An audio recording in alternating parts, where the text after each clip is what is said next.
du monde habité et le côté saint, où se trouve Jérusalem. Le royaume des cieux se trouve sur 2 points, l'un est Jérusalem, et l'autre est le jardin d'Éden terrestre. Au milieu de ce jardin se trouve un point caché dans lequel est inséré un pilier par le bas, de là coule une eau qui se sépare vers les 4 directions du monde.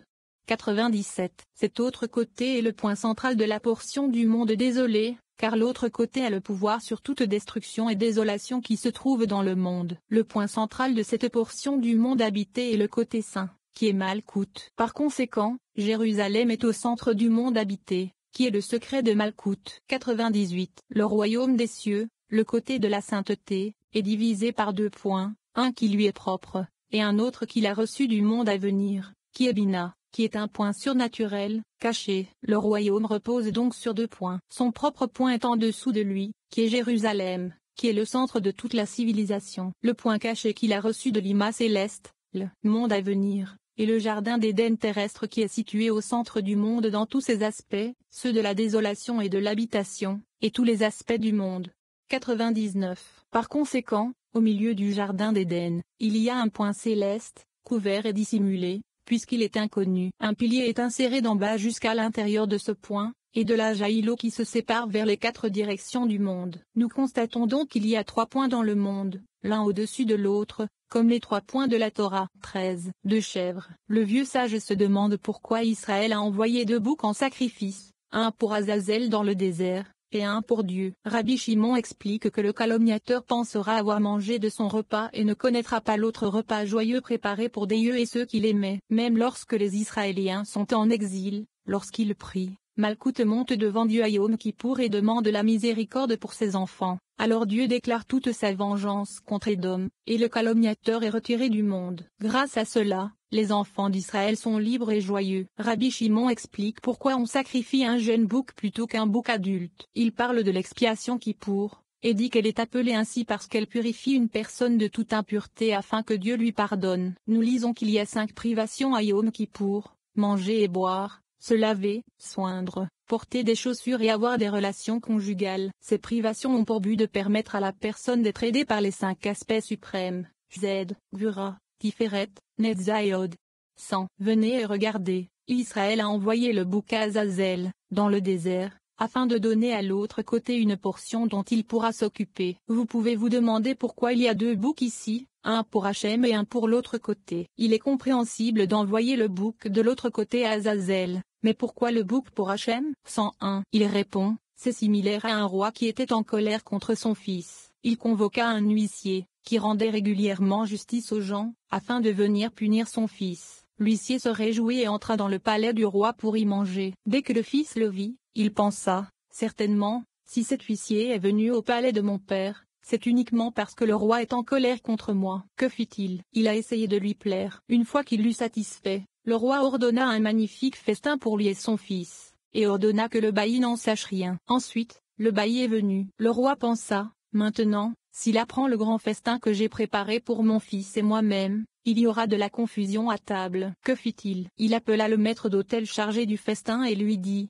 préparez quelque chose à mettre devant moi et le bailli, afin que le bailli pense qu'il a dîné avec moi, et qu'il ne sache rien de cet autre précieux festin pour moi et mon fils. Il prendrait alors cette portion et s'en irait, et se désengagerait de notre joyeux festin. Si le roi n'avait pas fait cela, ce bailli n'aurait pas quitté le palais du roi. 102. C'est ainsi que le Saint, béni soit-il, dit à Israël, préparez 2 boucs, l'un pour moi et l'autre pour ce calomniateur, c'est-à-dire l'autre côté, afin qu'il pense avoir mangé de mon repas et qu'il ne connaisse pas l'autre, notre joyeux repas. Qu'il prenne cette part, qu'il s'en aille et qu'il s'éloigne de ma maison. Puisque l'Ima céleste, qui est le monde à venir, nomme Bina, est venu habiter dans le sanctuaire du monde inférieur, pour l'observer avec un visage radieux, il est juste que le calomniateur ne soit pas présent, ni le plaignant, quand il sort toutes les bénédictions et illumine tout. Et toutes sortes de libertés sont disponibles dans le Malkout, et Israël reçoit ses bénédictions. 103. Lorsque le monde à venir, qui est Bina, entre dans le sanctuaire du monde inférieur, qui est Malkout, et que le monde inférieur se réjouit de ses enfants dans ce magnifique festin qui est tiré de Bina, alors Bina bénit la table. Tous les mondes sont bénis et toutes sortes de joies et de visages brillants y sont présents. C'est ce qui est écrit,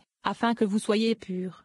Devant Hachem Vayikra 16h30. 104. Il est écrit, et Aaron tirera au sort les 2 boucs. un lot pour Hachem et l'autre lot pour Azazel ibidem 8. C'est la joie du calomniateur, que le saint, béni soit-il, tire au sort avec lui et l'invite à prendre le scatega. Mais il ne se rend pas compte qu'il déverse un feu ardent sur sa tête et sur son peuple, comme il est écrit, car tu amasseras des charbons ardents sur sa tête. Michelet 25, 22.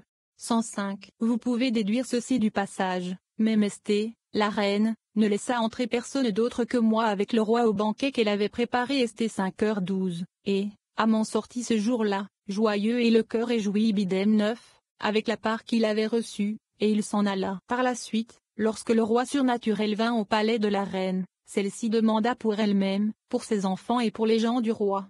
106. Même lorsque les enfants d'Israël sont en exil et pris quotidiennement, Malkout monte en ce jour, Yom Kippur, devant le roi et demande ses enfants. Alors toutes les vengeances que le saint, béni soit-il, va exercer contre Édom sont décrétées, et il est décrété comment ce calomniateur sera retiré de ce monde, comme il est écrit.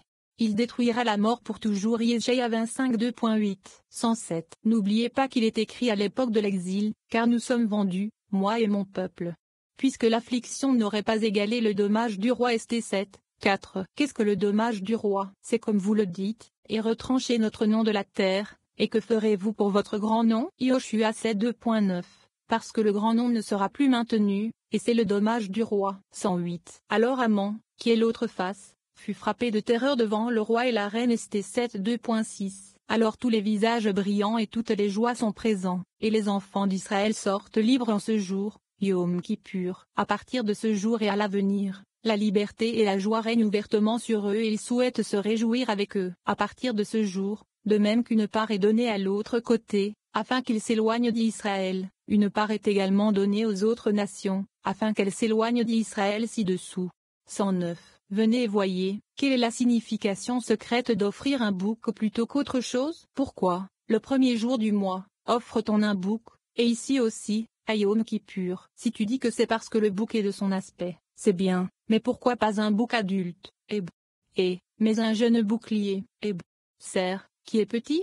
110. Il répond, il faut cela, une chèvre, et cela est connu de tous ceux qui pratiquent la sorcellerie, qui ne la pratiquent qu'avec celle qui ne s'est pas encore accouplée avec une femelle. Par conséquent, tous les jeunes boucs, qui ne se sont pas encore accouplés avec une femelle, sont parmi ces espèces de l'autre côté. Et la raison est qu'une chèvre étrangère est stérile et ne produit aucun fruit. Mais une chèvre adulte s'est déjà accouplée avec une femelle et a produit des fruits. Par conséquent, elle n'est pas dans la portion de l'autre côté. Puisque l'autre côté est un roi, comme il est écrit, un roi vieux et fol Kohelé 4h13, on donne en son honneur une jeune chèvre, qui ne s'est jamais accouplée avec une femelle, et qui n'a pas donné de sa force à un autre, de société anonyme propre nature, comme mentionné. Et chaque sorcier qui exerce ses fonctions sait cela. C'est pourquoi ils font porter tous leurs péchés sur ce bouc.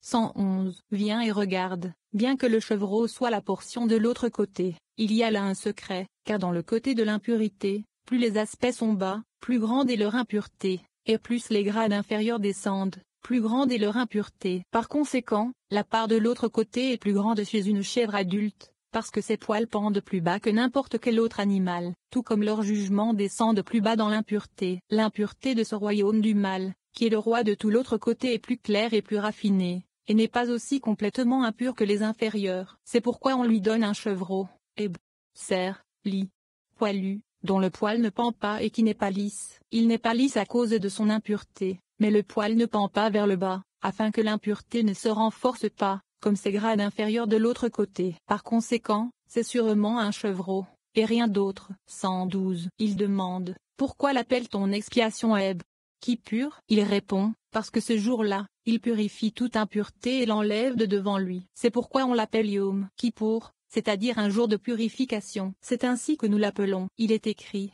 car ce jour-là, il vous pardonnera, pour vous purifier. Vayikra 16h30. Il demande, pourquoi est-il dit, car en ce jour-là, il aurait fallu dire, pour ce jour? Il répond, parce que le temple céleste, qui est Malkout, a été purifié et allumé. C'est pourquoi il est écrit, car en ce jour-là, il vous pardonnera, ce qui signifie qu'il pardonnera et purifiera d'abord ce jour-là, ainsi que Malkout, afin de pouvoir ensuite vous purifier et vous pardonner. 113. Une autre explication, il pardonnera en ce jour, qui est Malkout, et le purifiera d'abord. La seule raison pour laquelle il a besoin d'être purifié est vous, c'est-à-dire que, pour votre bien, il a besoin d'être nettoyé et purifié d'abord. Il pardonnera. Il demande, qui pardonnera? Et il répond, c'est le monde supérieur, qui est Bina qui illumine et purifie tout. Par conséquent, tous les aspects mauvais, qui sont appelés les profondeurs de la mer, sont éliminés. De même que ces profondeurs de la mer s'affaissent, de même les poils de la jeune chèvre s'affaissent, ce qui se rapporte à son côté, à savoir l'autre côté. Les poils de ce côté ne sont pas lisses,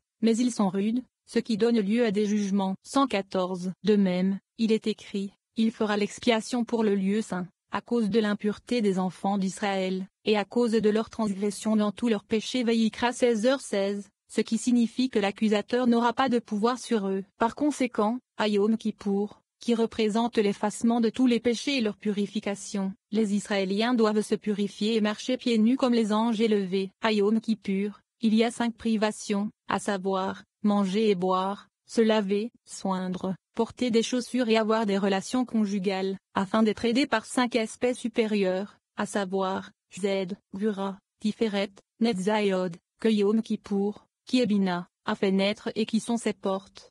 115. Si boire est considéré comme une privation séparée, alors il y a 6 privations, parce que boire est du côté d'Isaac, qui est Gvura, et manger est du côté d'Abraham, qui est Zed. C'est pourquoi ils sont 2, même si boire est inclus dans manger, donc ils sont 6. La dernière privation concerne les relations conjugales et se situe au 6e niveau, qui est Yesod, et c'est en fonction de celui-ci que nous effectuons la privation. 14. Le 10e jour de ce 7e mois, le vieux sage explique pourquoi le Yom Kippour a lieu le 10e jour. Nous apprenons les 70 ans qui s'appliquent à tout le monde. Nous apprenons qu'à Yom Kippour, il ne faut pas révéler ses péchés à autrui, car les accusateurs pourraient s'en servir contre lui, et de plus, il est honteux de révéler ses péchés, c'est une profanation du saint nom de Dieu. Le 7e mois appartient à Dieu, mais il a donné à Israël comme une révélation. Ce mois entier est issu du monde supérieur, Bina. Il est donc couvert car le monde supérieur est dans la dissimulation. Le 15e jour du mois, il est révélé, puisque tout se révèle avec la plénitude de la lune. À partir de ce jour, les séphirotes descendent dans le secret du monde inférieur, Malkou. Le vieux sage et Rabbi Shimon discutent de la question de savoir qui a rendu le jugement sur le monde le jour de Rosh Hashanah, et pourquoi Malkou ne juge que ceux qui ont 20 ans ou plus. 116. Il est écrit, le 10e jour, Bizor, de ce 7e mois Bemidbar 29 2.7, et aussi le 10e jour de ce mois Vaïkra à 23h27. Il demande pourquoi il est écrit Bizorli.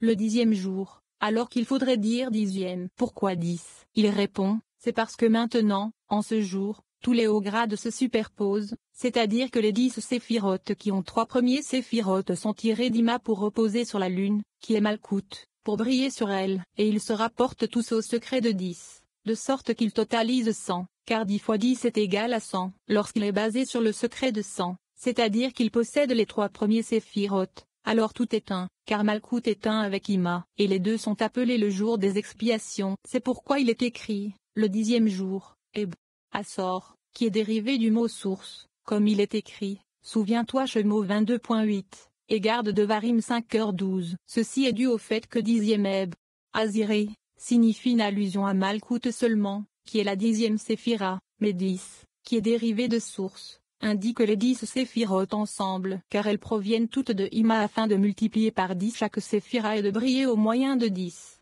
ainsi que les 3 premières séphirotes. 117. Le vieux sage se tourna vers Rabbi Shimon et lui dit, je sais que tu as une question sur ce passage, le 10e jour de ce mois. Rabbi Shimon lui répondit, certainement, le 10e jour, ce que tu as dit, à savoir qu'il pointe vers le 10e jour, est approprié. Mais s'il en est ainsi, pourquoi le total est-il de 100? D'après le passage, il semble que le total ne soit que de 70, car il est écrit, le 10e jour de ce 7e mois, et quand on multiplie 7 par 10, cela fait 70. Il lui dit, c'est pour cela que je me suis tourné vers toi, car je sais que tu es un homme sage. 118. Venez et regardez, il y a 2 secrets ici. Le premier est que la lune, qui est Malkout, est appelé le 7e mois et que, par conséquent, le 7e mois est appelé 10, comme il est dit, le 10e jour de ce 7e mois. C'est parce qu'on l'éclaire 10 fois, ce qui signifie 10 séphirotes, et 10 fois 10 égale 100. Il y a un autre secret ici, car ce que tu as dit, que 10 indique la multiplication de 7 par 10. s'élève assurément à 70 ce jour-là, de telle manière qu'il est à la fois au niveau de 70 et au niveau de 100. Il est au niveau de 100 afin de le rendre entier avec les 3 premiers séphirot.